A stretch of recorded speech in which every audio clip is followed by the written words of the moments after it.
Welcome back to Ophthalmology for undergraduates and postgraduate beginners. In the local examination, our topic of interest is head posture. What is a head posture? The position of the head when the patient is looking straight ahead in relation to his body is called as head posture. If the head is straight, it is taking the axis of the body, then the head posture is said to be normal. Before learning about the abnormal head postures, it is important to learn about the muscles, that is the extraocular muscles of the eyeball and the action. Let us see the action of each of the extraocular muscles now. The first muscle we are going to see is the medial rectus muscle. The medial rectus muscle moves the eyeball towards the nose. You can see the picture here. The cornea has gone towards the nose. This is called as adduction. The medial rectus muscle is supplied by the third cranial nerve and it has only one action, that is rotation of the eyeball towards the nose, adduction. Next is the lateral rectus muscle, which has a action of rotating the eyeball away from the nose. You can see here the cornea has moved towards the lateral canthus. This is called as abduction. The lateral rectus muscle is supplied by the sixth cranial nerve. The next muscle we are going to see is the levator palpebrae superioris muscle. LPS muscle. The LPS muscle is a muscle which opens our eyes. It lifts the upper eyelid to keep the eyes open. So, let us see the other muscles. Now, let us learn about the actions of other four muscles. The actions of the other four muscles, that is superior rectus, inferior rectus, superior oblique, inferior oblique muscles are little bit complicated. Why I am saying this is complicated is each of these muscles have three actions to perform in the eye. Before going into the details, we should know about a mnemonic that is called as SINRAD. What is this mnemonic SINRAD? Superior for S, IN for intorsion, R is for rectus muscles, AD for adduction. So if you know this mnemonic, we can tell what are the actions of each of these muscles. The superior rectus muscle and superior oblique muscles, they do intorsion. What do you mean by intorsion? You can see the picture here. I have drawn the cornea in both the eyes. I have drawn a circular arrow which is directed towards the nose in both the eyes. The eyeball rotating in a knob-like fashion towards the nose.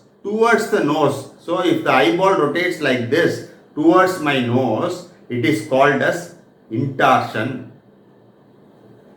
Next, adduction. Already you are aware, the cornea move towards the nose. So that is called as adduction. From this mnemonic, now we can arrive at what are the actions of each of these muscles. Now let us see about the actions of superior rectus and inferior rectus muscle. Remember the mnemonic SINRAD. Superior rectus muscle causes elevation. The eyeball moves up. It causes intorsion. The superior portion of the cornea rotates in a knob-like fashion towards the nose like this. Next is adduction. So rectus muscles are adductors. The cornea is going to move towards the nose. The inferior rectus muscle causes depression. The eyeball rotates downwards towards the floor. It causes extorsion. superior muscles cause intorsion, so the opposite of it is extorsion for inferior muscles. The superior portion of the cornea rotates in a knob-like fashion away from the nose, That is called as extorsion. Then recti muscles cause adduction. So here again the eyeballs, the cornea move towards the nose. Now we can see the actions of the superior oblique and inferior oblique muscles. The superior oblique muscle causes depression. Unlike the superior rectus muscle, which is causing rotation of the eyeball upwards, the superior oblique muscle rotates the eyeball downwards. I will tell the explanation later. As we know, superiors cause intorsion. Here, the eyeball, that is the superior portion of the cornea, rotates towards the nose in a knob-like fashion. That is intorsion. We know recti muscles are adductors. The recti muscles moves the eye towards the nose. If recti muscles are adducting, oblique muscles should do the opposite. That is, they cause abduction, the cornea moves away from the nose. The inferior oblique muscle causes elevation. The inferior oblique muscle rotates the eyeball upwards towards the ceiling or sky or towards the fan. It causes extorsion. Already we told superior muscles are intorters. Inferior muscle is an extorsion muscle. So the eyeball rotates in a knob-like fashion, that to the superior portion of the cornea rotates away from the nose. That is extorsion. The oblique muscle causes abduction. It rotates the eye, that is the cornea, away from the nose. So these are all the actions of each of the muscle. Now let us see why the oblique muscles and recti muscles, with regard to elevation and depression, the action is opposite.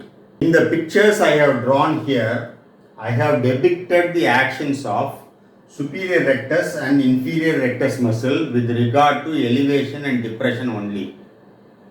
The superior rectus muscle arises from the apex of the orbit and it is inserted in front of the equator of the eyeball. The equator of the eyeball I have drawn using a blue line here. This muscle goes there and gets attached close to the cornea. In the inferior rectus muscle too, it arises from the apex of the orbit and it gets inserted close to the cornea inferiorly in front of the equator. When these muscles contract, what will happen? The superior rectus muscle, when it contracts, the eyeball is going to rotate upwards like this. Because it is inserted in front of the equator. So the anterior portion of the eyeball is being pulled towards the apex of the orbit. So it rotates like this. In the inferior rectus muscle, this is also getting inserted on the inferior portion of the anterior part of the eyeball. So when it contracts, the anterior portion on the inferior aspect is going to be pulled towards the apex of the orbit. So the eyeball rotates down. This is the mechanism how elevation and depression is caused by superior rectus muscle and inferior rectus muscle respectively. In this picture, you can see the actions of the superior oblique and inferior oblique muscle. The superior oblique muscle arises from the apex of the orbit. It travels along the superior wall of the orbit and on the anterior part of the orbit, that is here, there will be a small ring-like pulley will be there. The muscle passes through that pulley and it returns back and gets inserted on the posterior portion of the eyeball, that is behind the equator. So when this muscle contracts, what will happen? This muscle is having a functional origin. Even though it is getting origin from the apex of the orbit, it has a functional origin in the anterior portion of the orbit. So the eyeball is being pulled towards this pulley. So the posterior portion which is attached to this muscle will turn and go towards the pulley so that the cornea comes down. So superior oblique muscle causes depression or rotation of the eyeball downwards. The inferior oblique muscle arises from the anterior portion of the inferior wall of the orbit. That is the floor of the orbit. It is in the inferior wall of the orbit.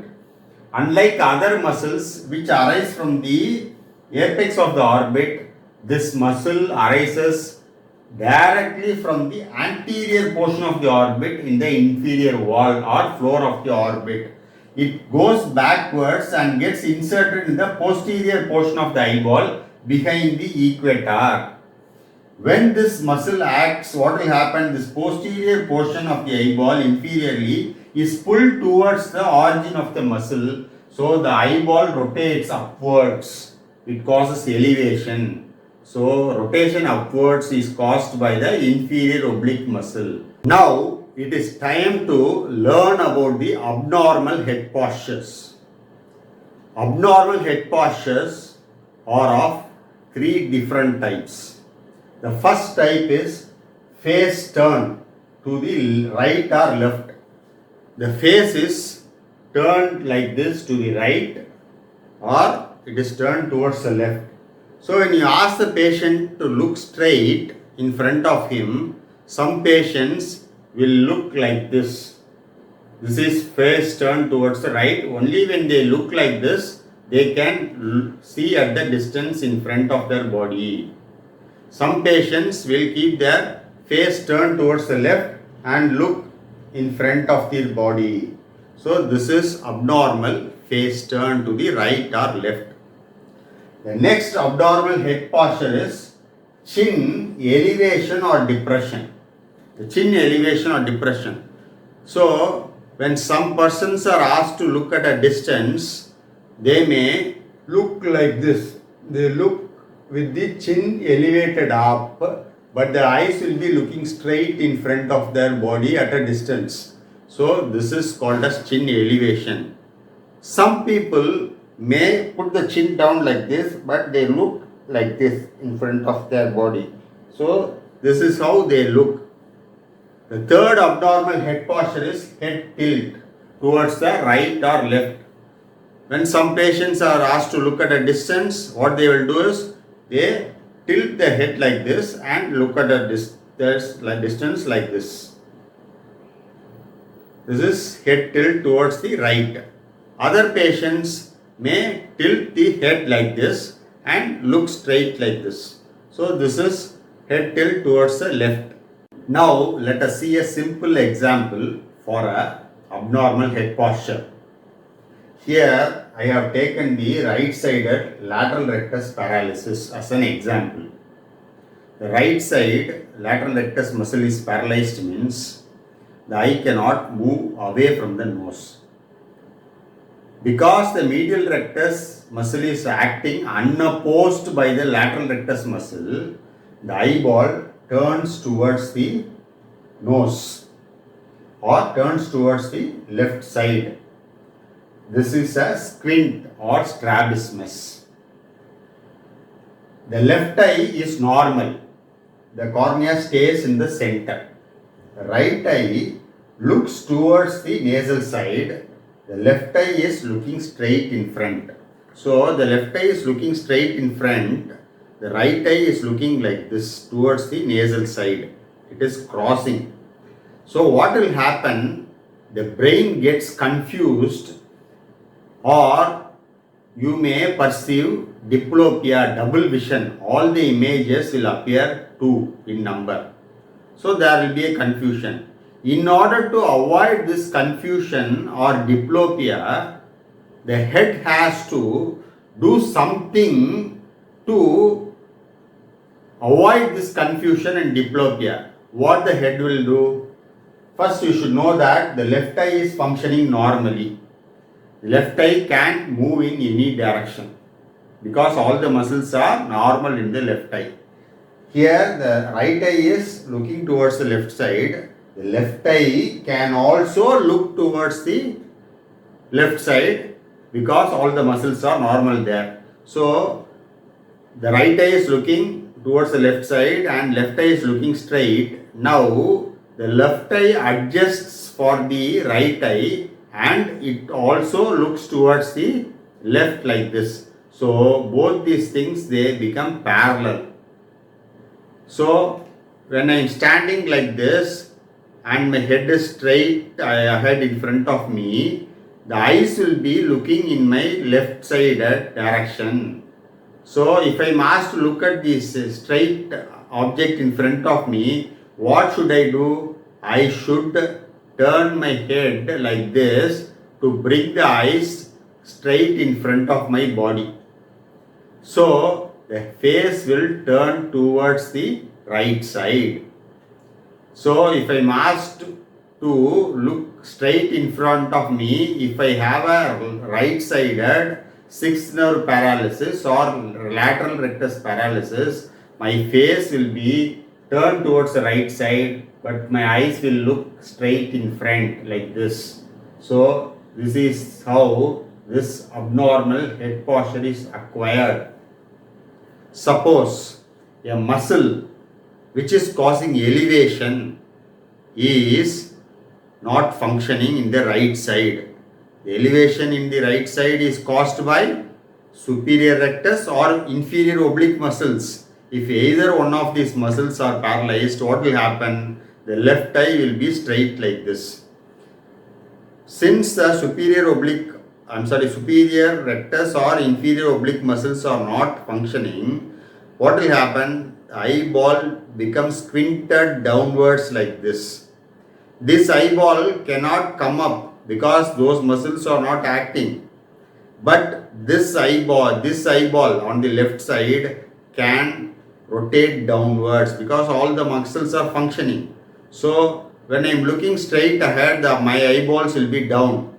To bring my eyeballs straight like this, my head has to lift like this. My chin has to lift like this. This is called as chin elevation. So when muscles causing elevation are not functioning, the head gets elevated, the chin gets elevated like this to bring the eyes parallel to each other to give a clear image of the distant object. Similarly, it applies for inferior rotation of the eyeball. If the depression of the eyeball is lost in the right eye, what will happen? The left eye will be looking straight ahead, the right eye will be looking like this upwards. So this cannot come down. So this eye can rotate like this up. But if the head is erect and straight, you will look only at the sky.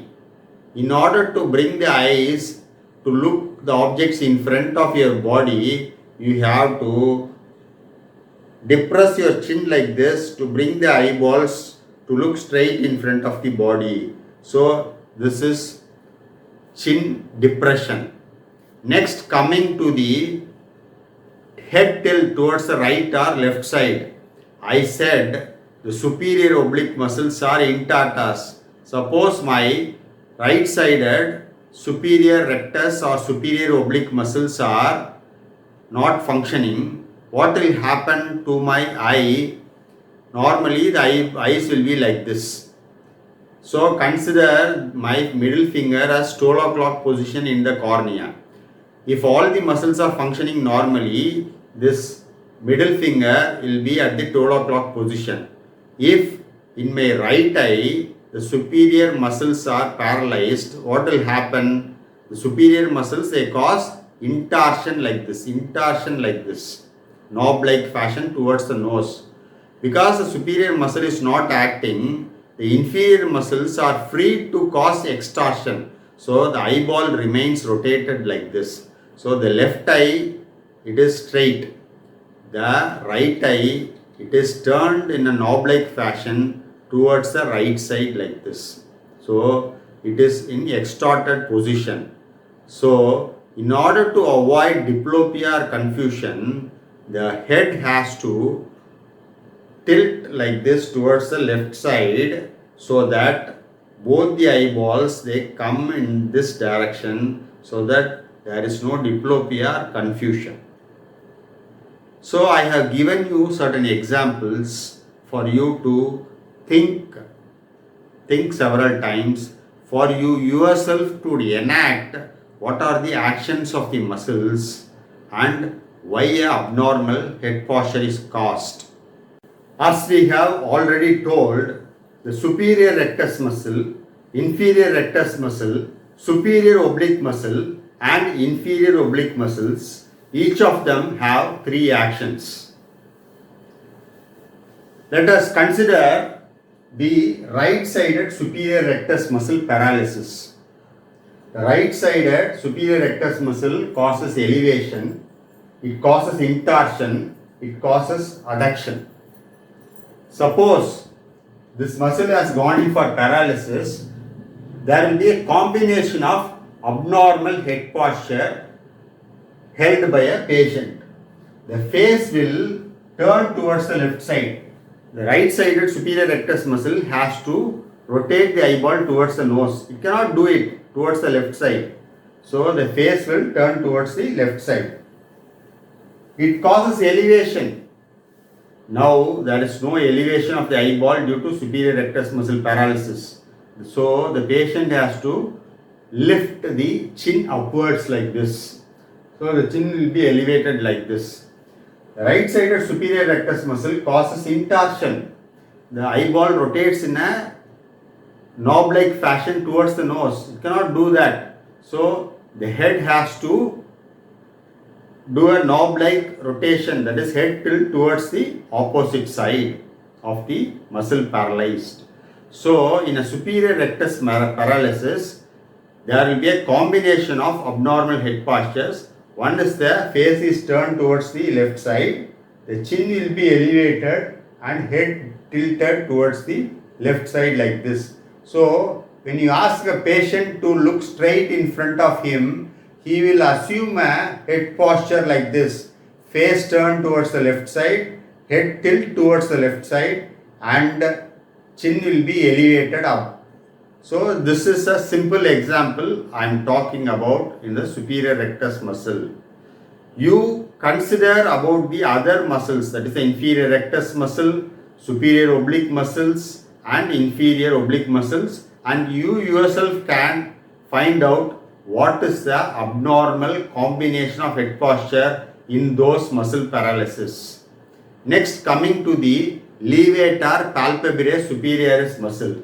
Levator palpebrae superioris keeps the eyelids open like this. If the eyelids cannot open due to paralysis of the levator palpebrae superioris muscle, the eyelid will droop like this. It will come down like this. So the opening of the eyes will become very, very small. So what will happen? The opening will be in the inferior aspect. So the eyeball has to rotate down to come to that small opening and to see things and objects. But what will happen is the head is straight like this. When there is a LPS paralysis, you can see only those things on the floor. You cannot see things clearly what they are in front of your body. In order to bring the eyeball and the opening of the interpalpebral fissure straight ahead in front of you, you have to do a chin elevation like this to bring the eyeball into that small lid opening to see things in front of you. This is about the levator palpebrae superioris muscle causing an abnormal head posture. Before we end talking about this head posture, I want to tell you one thing. Head posture is caused by what the muscle cannot do. The head has to do to prevent diplopia and confusion. When the muscle of the eye cannot function properly to execute its action, the head will make a compensatory change in its position to avoid diplopia or confusion. So this you should understand. then you can make so much of diagnosis both in ophthalmology, in neurology, neuromedicine, neurosurgery, in medicine, in all branches of medicine you go, you can simply make a diagnosis of a neural etiology or muscular etiology. Thank you. We once again see in the next video on local examination.